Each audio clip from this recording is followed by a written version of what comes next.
नाज़रीन, बड़ी अहम तरीन डेवलपमेंट्स हैं, बहुत बड़ी खबर आपके साथ हम शेयर करने जा रहे हैं और ख़बर ये है कि जिसने मशरिक़ वस्ता को हिला कर रख दिया है। ईरान का आज बरोज़ एतवार अमरीका के ऊपर इतना बड़ा हमला कि जिसके बाद अमरीका की हिम्मत जवाब दे गई है और अमरीकी सदर डोनाल्ड ट्रंप ने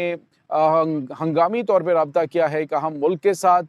ईरान के खिलाफ हमले बंद करने का ऐलान कर दिया गया। जो नुकसान की तफसीलात जारी की गई हैं वो भी तमाम तर आपके साथ हम शेयर करेंगे। और इस वक्त कौन सा मशरिक़ वस्ता के अंदर अहम मुल्क है जो कि ईरान और अमरीका के दरमियान जो है वो बातचीत करवा के इस जंग को बंद करने जा रहा है। वीडियो की तफसील में जाने से पहले अगर आपने हमारे इस चैनल को सब्सक्राइब नहीं किया हुआ तो आपसे गुजारिश है काइंडली इसको सब्सक्राइब कर लें और बेल आइकन को ज़रूर दबा ताकि हमारी आने वाली वीडियो सबसे पहले आप तक पहुँच सकें। नाज़रीन, हम आपके शुक्रगुज़ार हैं जो आप हमारे वीलॉग्स को देखने के लिए वक्त निकालते हैं और कमेंट सेक्शन में अपनी मोहब्बतों का इजहार भी करते हैं। नाज़रीन, इस वक्त ईरान और अमरीका के दरमियान जारी जंग में बहुत बड़ा ब्रेक थ्रू हुआ है। एक तो ईरान ने अमरीका की तमाम तर एयर बेसिस के ऊपर इतना खौफनाक हमला किया है कि आप सोच नहीं सकते। नाज़रीन, ये हमला जो है वो कल किया गया और इसमें अमरीका की जो है वो कुवैत और उसके बाद जो है वो उर्दन और उसके बाद मुत्तहिदा अरब अमारात, बहरीन, इन तमाम एयर बेसिस को एक ही वक्त में हिट किया गया और इसमें जो नुकसान हुआ है नाज़रीन वो इतना बड़ा है कि आप सोच नहीं सकते। अभी तक जो तफसीलात सामने आई हैं जिसमें 17 के करीब इनके रिकॉनेसेंस ड्रोन जो हैं वो तबाह हुए हैं, जिनमें कल जो है 8 जो इनके तबाहकुन ड्रोन्स हैं इनको ईरान ने हमले में तबाह किया। इनकी लॉजिस्टिक सपोर्ट जो है उसके तमाम तर जो वहाँ पे मौजूद डिपो थे उनको तबाह कर दिया गया है और नाज़रीन हथियारों के ज़ख़ीरे जो हैं उनमें तबाही मची है। यानी आप यूँ समझ लीजिए कि कल का ईरान का जो अमरीका के फ़ौजी अड्डों के ऊपर एक फ़ैसला कुन अटैक था जिसने अमरीका के सदर डोनाल्ड ट्रंप को फ़ैसला तब्दील करने पे मजबूर कर दिया है। नाज़रीन, यहाँ पे आपको ये बताते चलें कि अभी तक जो दोबारा से अटैक शुरू हुए हैं उसमें और गुज़िश्ता 36 घंटों के दौरान जो अमरीका को नुकसान उठाना पड़ा है उनमें इनका एक F-15 जंगी तैयारा है, जबकि नाज़रीन मुतअद्दिद जो हैं वो इनके वो जंगी तैयारे जो कि रिपेयरिंग हो रही थी वर्कशॉप्स के अंदर उनको तबाह कर दिया गया है, जबकि ईरान के जो इंटरसेप्टर्स हैं उनका बड़ा ज़ख़ीरा जो है वो उड़ा दिया गया है, जबकि नाज़रीन इनके तकरीबन 7 जो रिफिलर टैंकर हैं वो भी तबाह हुए हैं इन्हीं फ़ौजी अड्डों के ऊपर। अब इस पूरे सिनेरियो के अंदर जो सबसे अहम तरीन चीज़ नाज़रीन सामने आ रही है, न्यूयॉर्क टाइम की जानिब से एक रिपोर्ट जारी की गई है। उन्होंने कहा है कि इस वक्त अमरीका जो है उसकी ईरान के ख़िलाफ़ हमला करने की सलाहियत बिल्कुल ख़त्म होने के करीब है। आपको याद है कि पहले जब ईरान के ख़िलाफ़ इन्होंने जंग लड़ी थी तो इस पिछले फ़ेज़ के अंदर अमरीका के चंद दिनों के अंदर ही 25% जो मिसाइल्स हैं, जो इंटरसेप्टर्स हैं वो ख़त्म हो गए थे और अब ईरान जो है उसकी ताकत इस कदर है कि उनको किसी किस्म की प्रॉब्लम आ ही नहीं रही, वो अटैक पे अटैक किए जा रहे हैं। लेकिन सबसे बड़ा मसला इस वक्त जो है वो अमेरिका को आ रहा है, क्योंकि अमेरिका के पास जो नाज़रीन जदीद कंपोनेंट्स हैं, ख़ास तौर पे रेयर अर्थ मिनरल्स हैं जिनकी जो ईरान ने चाइना ने पाबंदी लगा रखी है यूरोपीय ममालिक के ऊपर, जिसकी वजह से इनके पास जो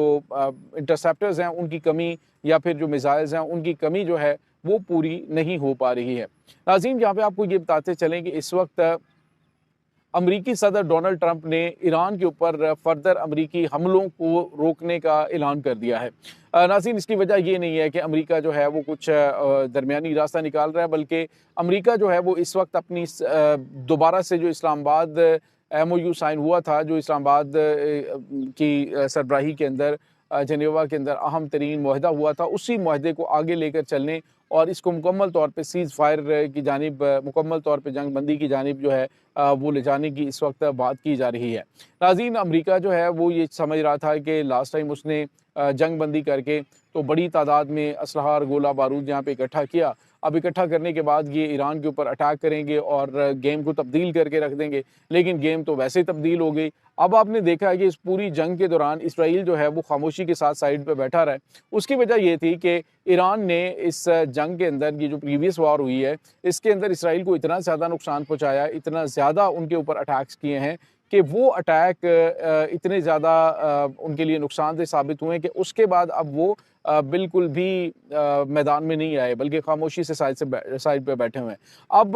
कोशिश ये की जा रही है कि जो सऊदी अरब और यमन के दरमियान जारी जंग है उसमें पाकिस्तान को घसीटा जाए और ये एक प्लानिंग का हिस्सा है। आपने देखा नाज़रीन कि इस वक्त जो अमरीकी तमाम तर जो इत्तेहादी हैं, अमरीकी इत्तेहादियों ने पीछे हटना शुरू कर दिया है। अब अमरीकी इत्तेहादी पीछे क्यों हट रहे हैं, उसकी वजह ये है कि उन्होंने ईरान की ताकत को देख लिया है, क्योंकि उसके पीछे चाइना खड़ा है, रशिया खड़ा है और बहुत सारे ममालिक जो खामोशी के साथ ईरान की मदद कर रहे हैं। नाज़रीन, यहाँ पे आपको ये बताते चलें कि इस वक्त जो हमारे पास इत्तलात आ रही हैं, वो ये हैं कि अमरीका अभी इस पूरे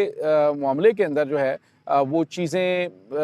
मुकम्मल तौर पे उसने देखी हैं, उसने रिव्यू की हैं कि ये पॉसिबल नहीं है कि ईरान के ख़िलाफ़ एक भरपूर जंग जो है वो लंबी जंग छेड़ी जाए। लेकिन ईरान ने तो काफ़ी लंबी अरसे के लिए जंग जो है उसकी तैयारी कर रखी है। नाज़रीन, यहाँ पे आपको ये बताते चलें, हमारे पास जो लेटेस्ट इत्तलात आ रही हैं वो ये हैं कि अमरीका ने ओमान के थ्रू राबता किया है और उसमें बताया जा रहा है कि अनकरीब जो है शायद अगले 24 से 48 घंटों के दौरान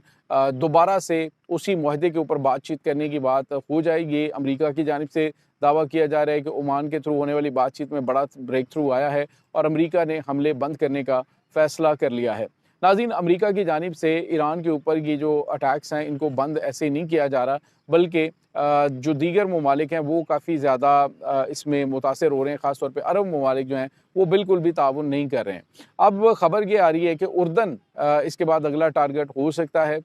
ईरान का। उसकी वजह यह है कि उर्दन ने नाज़रीन, आपको याद होगा कि प्रीवियस वॉर के अंदर जब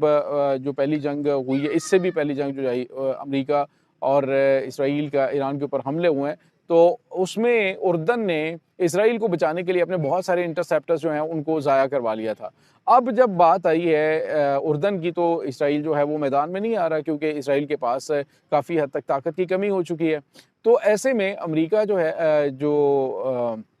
उर्दन है वो अब फंसा पड़ा है कि अमरीका मशरिक़ वुस्ता में अपने तमाम तर फौजी अड्डे तबाह करवाने के बाद अपनी तमाम तर जो चीज़ें हैं वो उर्दन में मुंतकिल कर रहा है। और उर्दन में आपको पता है कि ईरान जब अटैक करेगा, तो पहले भी उसने हमले किए, मौफिक सल्ती एयरबेस के ऊपर इनके जो हैंगर्स हैं उनको तबाह किया गया है, वहाँ पे इनके ड्रोन्स की बड़ी तादाद तबाह हुई है। तो अब अमरीका अपने जब अड्डे तमाम तर